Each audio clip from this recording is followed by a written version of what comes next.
kick off before. Yeah, it's fine. Thank you all for staying with us. Charlie's just here actually, so he's coming on.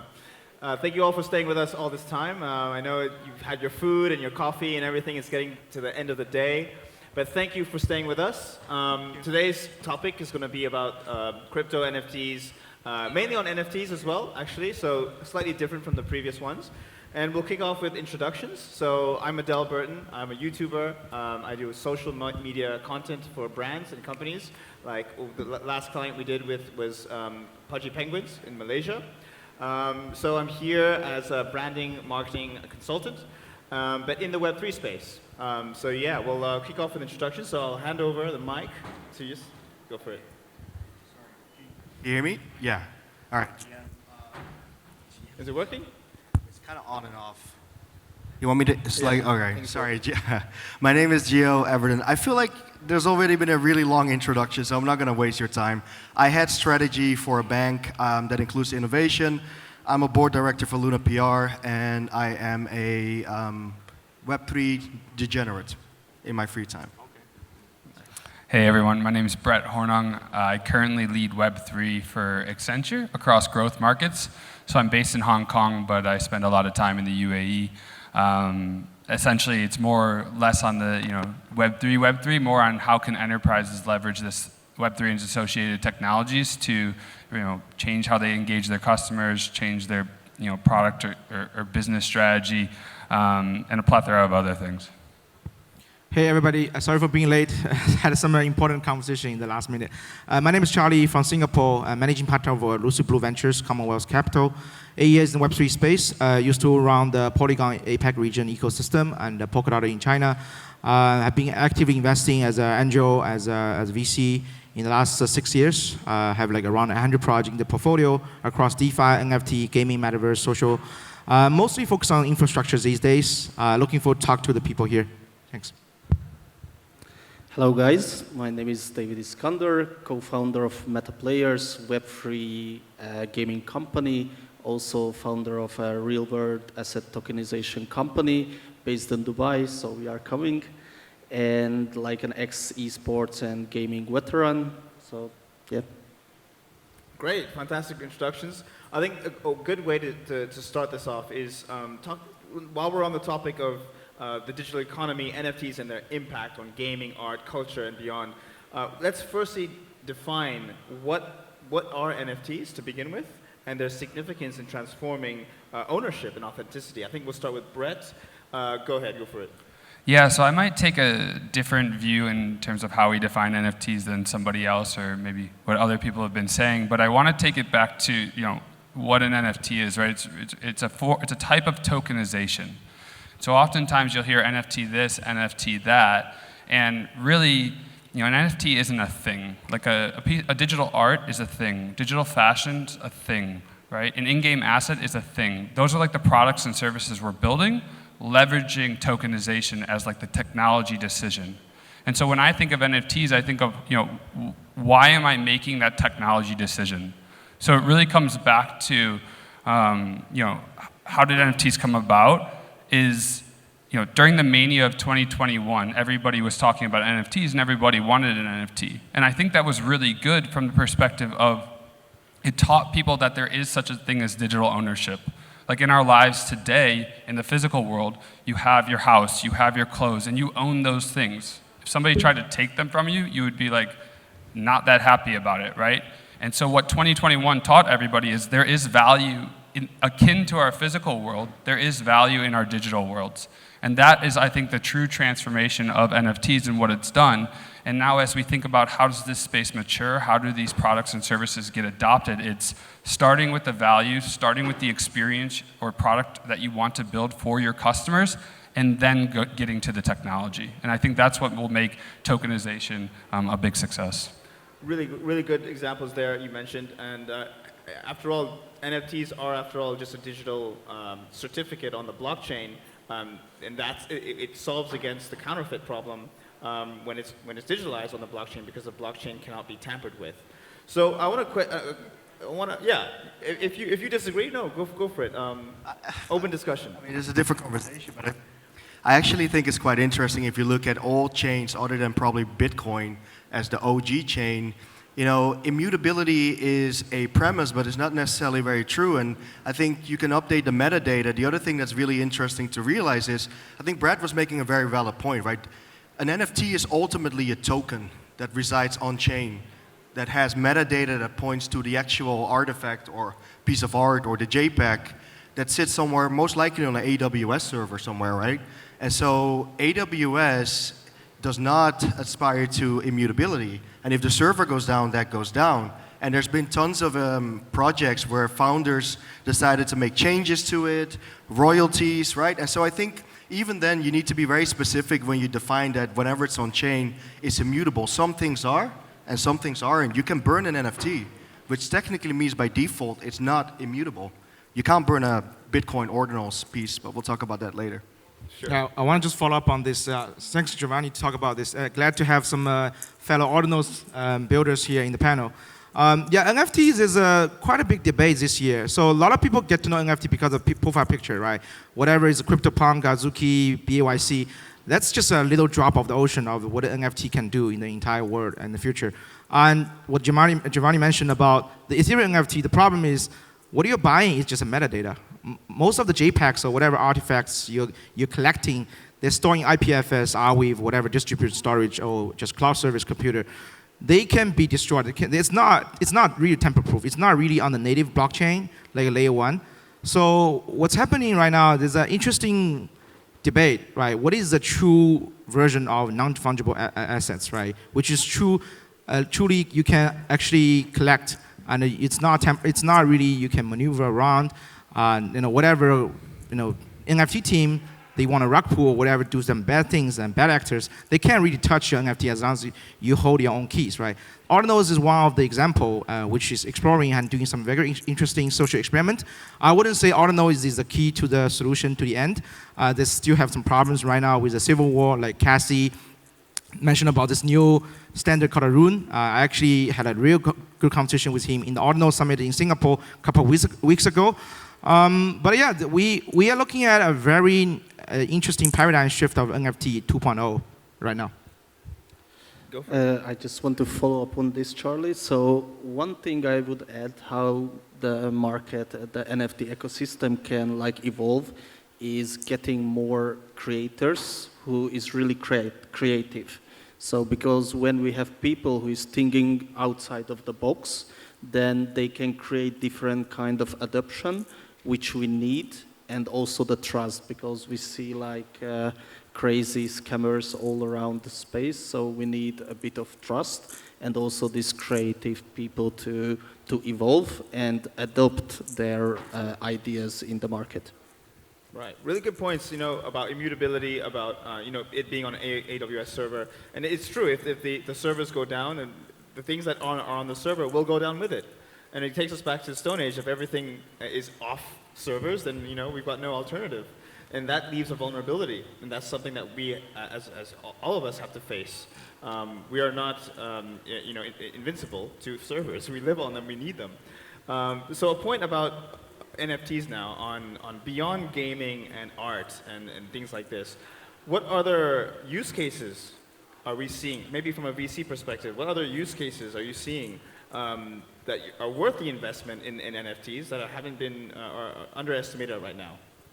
Sure. I run a VC fund, right? So we look at always interesting NFT protocols, infrastructure solutions. We don't necessarily invest in NFT asset. I myself, as an NFT degen, I wouldn't say I'm anymore. But as a VC fund, we don't invest only in NFT asset. We don't necessarily buy as a fund, like BAYC or whatever. Although I personally owned quite a bit, I sold all of them already. So what is interesting and exciting for us is NFT is an asset class. It's a non-fungible token asset which can represent a lot of the utilities, right? The utility function is very remains to be untapped. And there's also a new protocol like 6551. Basically there's an NFT version of account extraction, and that represent a lot of the immutable kind of solutions like the birth certificate, the gaming items, and a lot of interesting composable things that you can use to carry around with your wallets, right? Things like that. So it's much more flexible, much more wider use case than just your profile picture, which you put on your Twitter, right? So I think a lot of the first generation of NFT creators looking at NFT in a very narrow-minded approach, right? It's just a visual identity or a visual representation, but it's somehow some data put on chain and you have a metadata. That's many more than that, right? So what's happening with NFT builders ecosystem, I see like good protocols like Double Protocol and a few others that are doing like NFT lending, leasing, and fractionalization, composability. So these are very important infrastructure as a solution we are looking at as a VC. Without this, I don't really see NFT as a narrative can really go along, grow organically by themselves. We are kind of just in the debate of, oh, this project, can we trust them? Are they rug pulling or not? If the system and the infrastructure is not ready, you have to trust on certain team, to do the good things or bad things. It's always not the end solution. Like we're talking about Web3 as a trustless technology. I do not have to trust certain people if they are rug pulling or not, and because we can trust the system, right? And right now at this moment, we see the potential of the infrastructure still remains to be built. And once it's being fully built and well established, battle tested, we're gonna see much more adoption coming. Fantastic. Yeah, do you want to add to that? Yes, so I would like to highlight some of the industries which still untapped or still the development is going on, so which can disrupt. So one of them is healthcare. So I don't see a lot of project yet in this space. I think medical data, personal information, sensitive data can be stored on a secure ledger, which can be one of the medical centers, hospitals, other kind of facilities. So I think this is one area which have to develop, and I think it will in the upcoming years. The other one is voting. I think voting needs transparency, and blockchain and NFTs can bring this. So I think a lot of us seen what happened in the last United States election. So at the last, the ballot voting was a little sketchy, and with like the blockchain technology, NFTs, we can implement some more transparency, which the voting system, the voting area needs. And the last but not least is the real world assets, the tokenization. This is my favorite one, and I believe this will be the catalysator of the next NFT bull run, because as we said, there was like profile pictures, like sold for millions of dollars, which were nothing or almost nothing. But now we have like assets behind these NFTs, so we can say, okay, here is a real thing behind this real technology that can adopt. So I would highlight these three sectors. Sure. I see both of you have some views on this, so maybe Gio, if you want to take this one, go for it. No, I actually agree with all of the opportunities. I just wanted to highlight a different perspective, which is something that kind of keeps me up, because I'm part of that kind of like initial hippie community that wanted, full transparency on chain. But now you start thinking about that, right? Like, we're going to move our medical records on chain, and that means everyone will have access because the blockchain is transparent, right? And so I think this notion of what privacy means is really, really important, and it's going to get increasingly more important, because again, I have a bunch of alt wallets, which basically are like alternative wallets under different names. I use my last name dot whatever chain as a wallet, and you can go in there. There's nothing sexy or interesting.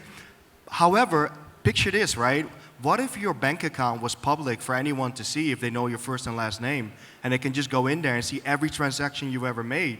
And I think that's something we haven't really considered. And we talk about mass adoption.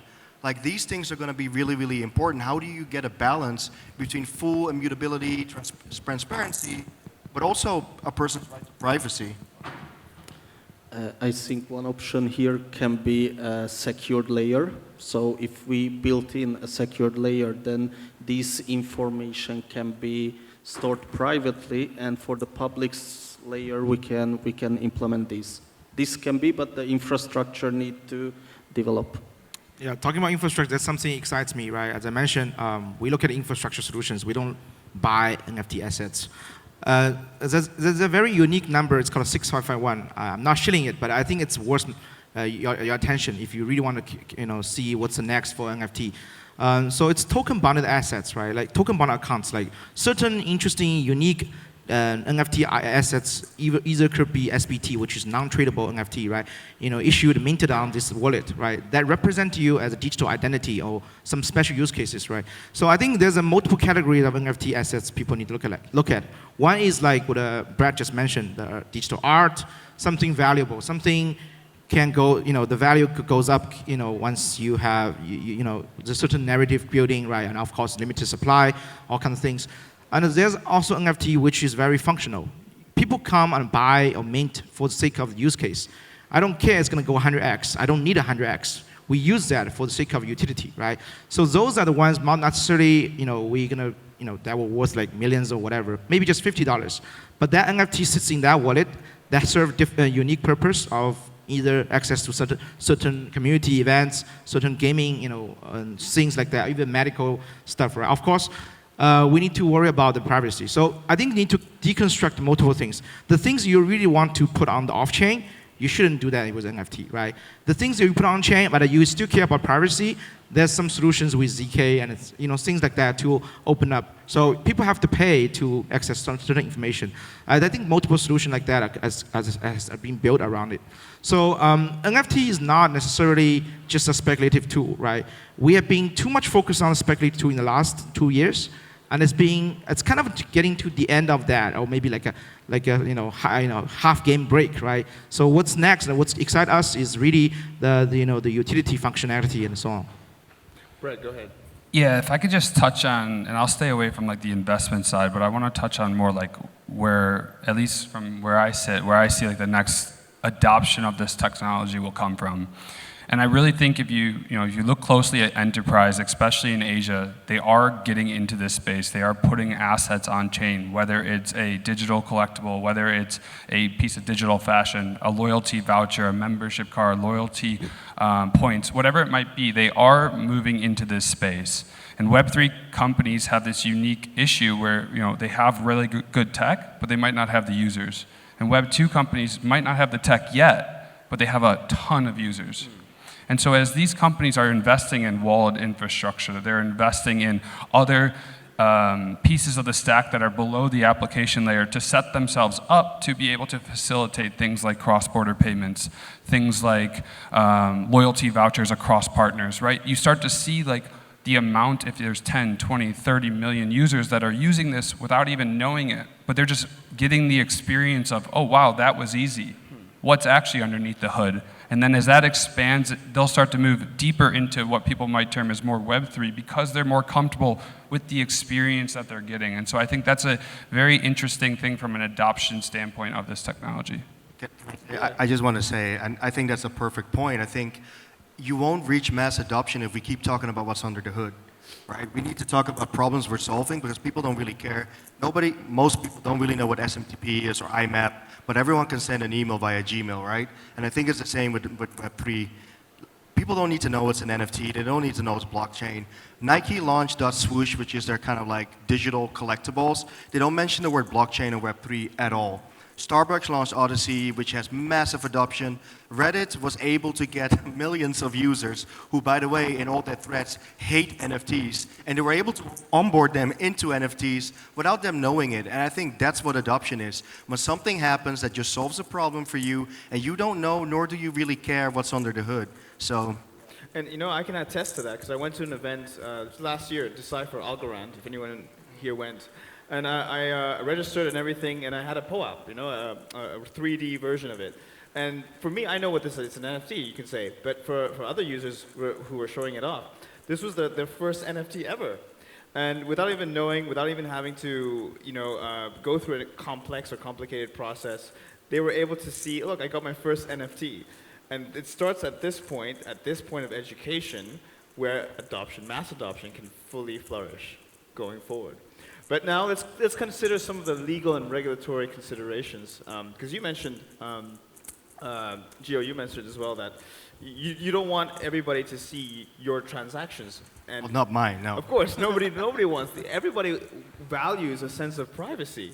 That's why I'm still a proponent of cash, because cash is it's not on chain, and you're able to transact, and nobody needs to know where you transacted, and that's okay. It's not a crime that I paid for something and I don't want it to be known by everyone, right? That's a sense of privacy. So how do we solve this? And how is there a way to solve this? I'm guessing that the first point of thought that comes to mind is having a private blockchain. But then that raises concerns about, oh, you're dealing in drugs, or you're dealing in illicit activities. So how do we find that balance, do you think? God, I don't know. My day job, I'm a banker. And one of the biggest problems I have when I talk about DeFi protocols is whenever people talk about tokenization, our compliance team just goes berserk, right? And so how do you explain to someone who's not in the scene that you bought this monkey picture or Bitcoin and that asset went up by like 100 or 200x in like a couple of months, and then it tanked, most likely, if you held on to it. And so it's really, really hard to explain. So I really feel this mic is rugging. All right, here we go. All right, better. All right. Better. Yeah, this is like a Twitter space. Mike's rugging, typical. All right, so I think it's really hard. And, not to go into Bitcoin, but I mean, Charlie, you were talking about it earlier. We should have a conversation about ordinals. But, a lot of Bitcoin maxis always talk about you don't need fiat. You do need fiat, right? A large part of the world is dependent on fiat. For starters, I think we're often very ignorant how privileged we are with the internet access that we have. Many people don't. And then the second problem is, to your point, many people like to transact in fiat and cash. It plays a very valuable role in society. Now, your point is it shouldn't be illegal. The issue you have is it kind of is, depending on how many quantities of cash. Because if you walk up and buy a villa for like $10 million in cash, I mean, there's going to be some questions from the bank and from the regulator, right? And I think that's part of the problem with crypto. Like any new technology, it can and has been abused by people for, whether it's, compliance-related issue, money laundering, terrorist financing, financial crime. So that's a very, very long-winded way of saying I have no answer. But once someone does have the answer, please let me know, because it will solve a very big commercial problem for me. Sure. Go for it, Iskander. Yeah, so I think still in this space there are a lot of regulatory and legal issues that buyers, sellers, creators, and platforms have to deal with. So there are some intellectual property rights. So if you're a creator, you have to be sure that those content that you tokenize is yours, that basically you are owning them. Because without this, you have a problem. There are licensing agreements. So if you are a buyer, you have to be sure if you are buying that NFT, you are also getting the licensing agreement with the metadata. So that's another part. Taxation, I am pretty sure that everyone here is dealing with it. So the good thing is day by day we are getting a more clear picture from the tax authority. Also we have security issues, not issues, but we have to deal with securities. As we mentioned, tokenization. If we are tokenizing a real estate, we have to be compliant with the regulatory.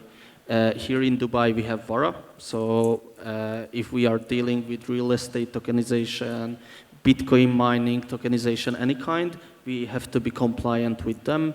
And last but not least is KYC and AML. So if you're a platform, you have to do all this kind of know your customer, anti-money laundering, process, because you're also dealing with financial institutions. So I think you have to be really know every kind of these things. Yeah, I want to add up on this topic. So regulation is very important, right? So that's the reason this year I started my Hong Kong licensed fund. As a Web3 degen, I hate regulation, right? It's kind of slow down the innovation, slow down, the liberal sense of spirit of Web3, right? Of course, this week has been also very ups and downs about industry, right? We noticed a lot of Twitter talk about the previous cycle of all the big guys, like the founder of 3 Arrow, FTX, DCG, Celsius, list goes on, right? They all either in jail or already went down, right? That's a symptom of the lack of transparency, lack of regulation. And they can do whatever they want, making something centralized, but using the narrative of decentralization technology, right? Because a lot of these protocols, CeFi and exchanges, actually very centralized. So we're talking about regulation here, right? So a lot of these guys that are kind of under crazy trial and lawsuits already, they were not getting regulated. So it's a problem, philosophical problem of result and versus principle. So this morning I've been talking about this. I was debating with some people from MetaMask as well. So as a practitioner in the industry, in Web3, do we really only care about result in terms of making money, growth, or we care about the principle? Are you doing the right thing? Are you actually doing the correct thing? And is regulation is part of the principle or not? If the principle is not sound, how much money you make and you're growing how fast, you actually eventually will fail, right? So sometimes if the principle has a loophole and you're actually doing fraud stuff from very beginning, no matter how rich you get because the funding you got, like FTX, you will fail, right?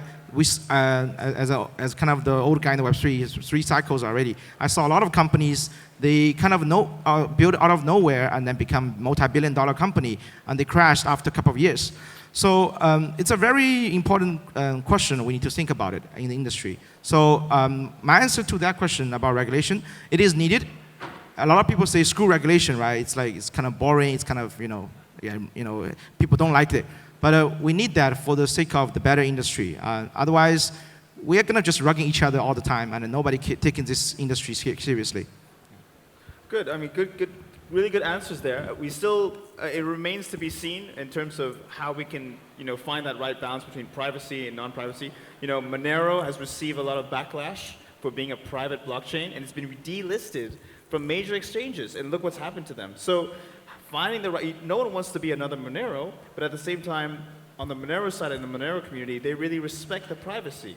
But it leads to, again, open questions. Why do you have something to hide? Maybe I don't have anything to hide. I just want my privacy. And so that remains to be seen. A question for everyone here on brokers. So we know that the advent of smart contracts has led to peer-to-peer. So does this mean that this is the end of brokers? Does this mean that there's no place for brokers anymore because everything is peer-to-peer? Like in a real estate transaction, buyer, seller can handshake with an NFT on the title deeds. So the question is this the end of brokers? Who wants to take this? No. Go for it. That was my answer, no. No one, no. No, you never get rid of brokers, just like you're probably never going to get rid of banks either. You need an intermediary for trust to some extent because decentralization, by default, because it's not centralized, it's really hard to build long-term institutional trust. The simple example is right now, I would not let my dad or anyone that I know or trust who isn't incredibly well-versed on blockchain or tokenization do any transaction. Because today, you can click on any link and get rocked, and your entire wallet get drained. Any link. Security, I mean, you guys talked about it a little earlier, it's still a really big issue, right? And then the second problem that I see is that custody. I don't think that most of the world population actually wants self-custody. I do, and I think probably all of us here on the panel do, but I think the majority of people doesn't. Account abstraction is going to solve some of those problems, I take that, but to an extent. So I think for the majority of people, they just want to have a place they can go to when something goes wrong that gives them customer service, can reset their password, and gives them the level of trust. It's the same reason we as a bank, we've been trying to get rid of our branches forever. We can't. There's still too much demand for people who want to go into a branch and take money out of the bank. They can do that, right, at an ATM, but they prefer to go and look someone in the eye and get physical bills in their hands by a human being. And so I think those psychological sentiments are not changing. And the last thing I'll say is this, if you're like an NFT trader or collector, doing OTC is incredibly risky. Almost any big project will tell you, don't do it. Use an OTC desk. And what's an OTC desk? It's a broker. It's a broker. By another name. Good. Who wants to take this next one? I will go after this. Yeah, I think the Web3 version of broker is not the end. It's just different fundamental architect, right? Are you trusting single person, one single broker, one single brokerage company, or you are trusting the system in terms of proof of work, proof of stake, the the digital distributed storage kind of a system, or so on. So, in a way, the blockchain as a technology is enabling some platform as a broker, allowing on-chain transactions to happening every single minutes, right? So, in a way, I will argue that's also another way of brokerage, right? So it's not a human, it's system, and also that leads to another philosophical and perpetual controversial topic. Are we trusting human more or trusting the code, right? Is coder's law really a thing or it's kind of bullshit, right? Sorry for my language. But yeah, it's like a perpetual debate. There's the nerds always argue, I don't trust people, humans are evil, they always make bad things, I have to trust the system, right? So code is law. There's also the regulators and a lot of other social arts kind of people saying, you have to trust people, especially when they are in the very, they're under scrutiny, everything's transparent, right? There's nothing to hide, so you can trust the people, especially when they are in the high level of a credit rating and so on. I can argue there's all these Standard Poor, Moody, all these rating agencies. Is this really a thing, or this is actually just waste of time, right? All these are very important debate. We need to think about it. For different use cases, we need different scenario, right? For some use cases, as Giovanni said, people just want to trust somebody. They feel like they want to trust, right? They are decent guys doing the right things. They have good reputation in the industry. You can trust them, right? They save you time and all the hassle to do self-custody, whatever, right? And you have guys, nerds like me, right? We kind of trust ourselves. If we fucked up our private key or certain reason, it's our own fault, right? But I don't rely on certain people because somehow this person will always be decent, will never misbehave. So all my assets can rely on him or her, right? So it's different type of people doing different ways. So I think it's gonna happen at the same time. So I don't think brokerage or broker will be the end of it because of technology of the blockchain happening, and also we can argue AI is coming, right? So is this the end of the human labor? I think it's another even bigger topic, right? I don't think that's actually happening. It will coexist all the time, but it will be the percentage of people trusting the system or trusting the human being. We have more solution, and I think we have more options, right? So I think more and more people would start to trust not human beings, not centralized entities, but maybe this kind of decentralized system. Fair enough. I think the gentleman's summarized pretty well, but I think, as you said, the platforms is the brokers now. So basically, human nature is you don't really trust. You try to see reviews. Like when you are going to booking.com, you are going to reviews. You checking them, other people, what they think, how they liked. Usually the platforms making this approach. So you go there, you check how good is it, how is the infrastructure built, and you trust it.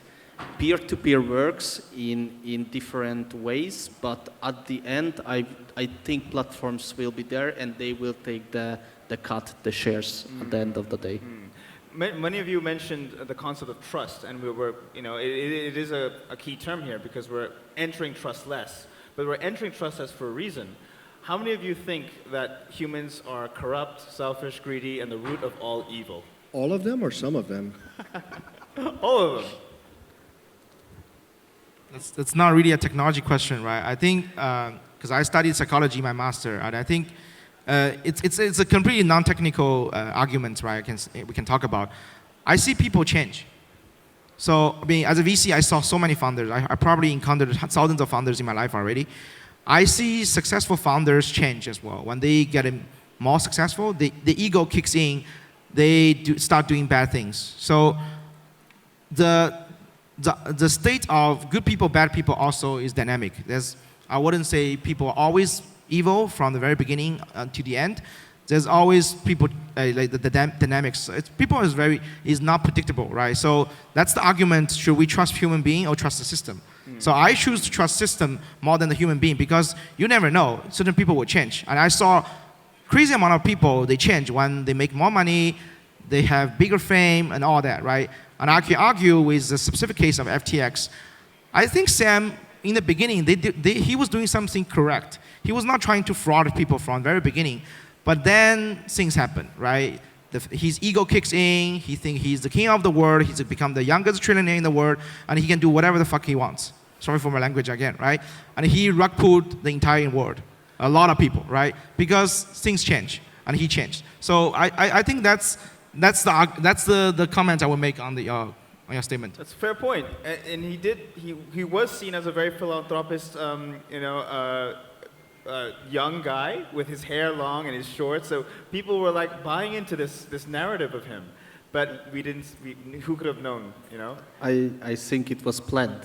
I don't think I so think you believe it was humans all are the root, planned. yeah. The image, the people behind him, we see now coming out of the high standards of the U.S. governors. So I think it was planned, but who knows? Yeah. We see the trial day by day now, so yes. It will be interesting. Fair enough. So trustless, and I think what you mentioned, Gio, good point about not everybody wants to do self-custody, because it does come with a level of effort. A lot of effort to remember your passphrase, remember where you put your passphrase if it's physical, and where you wrote it down, or even if it's digital. Like that's a big red flag. Whoa.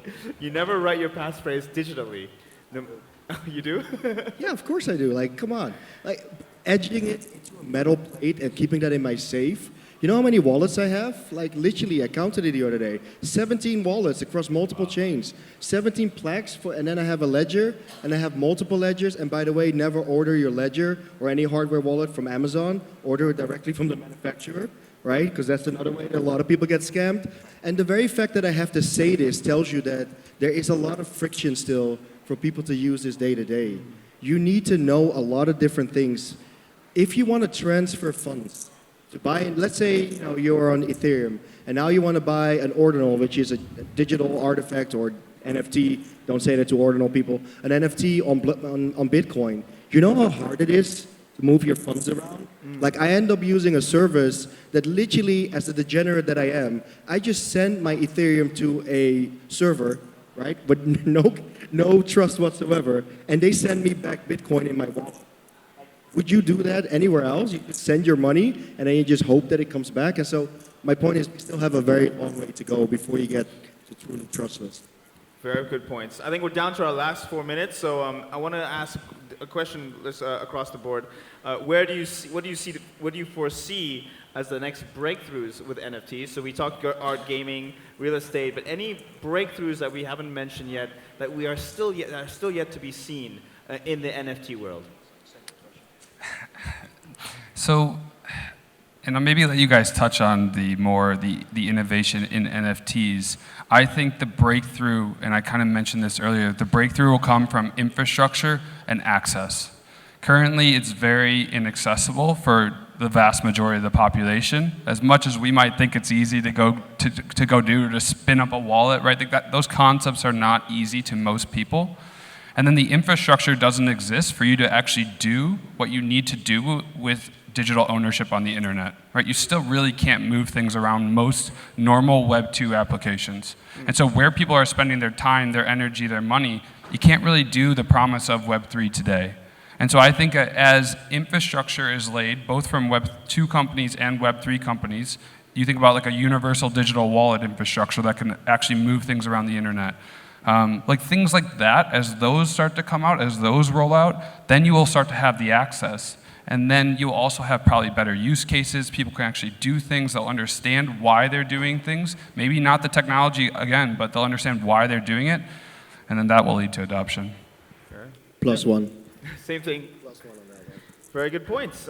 Thank you all. Unless you want to add to that, anyone else? Yeah, I would just make final remark. I think we are waiting for the iPhone 4 moment, right? When I still remember, it was 2007, right? Correct me if I'm wrong. 2007, Steve Jobs opened up the stage, right? That was a phone, that was a mobile internet devices and all that, right? They repeated 3 times. That was a aha moment of the whole smartphone industry, right?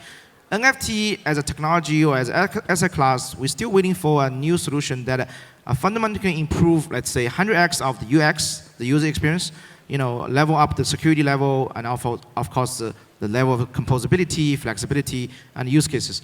It's not there. We're waiting for that. Is it this new protocol of 6551, a common abstraction, or whatever nitty-gritty nerd terms, buzzwords we're talking about? I don't know, right? But I think the iPhone 4 moment is still remains to be seen.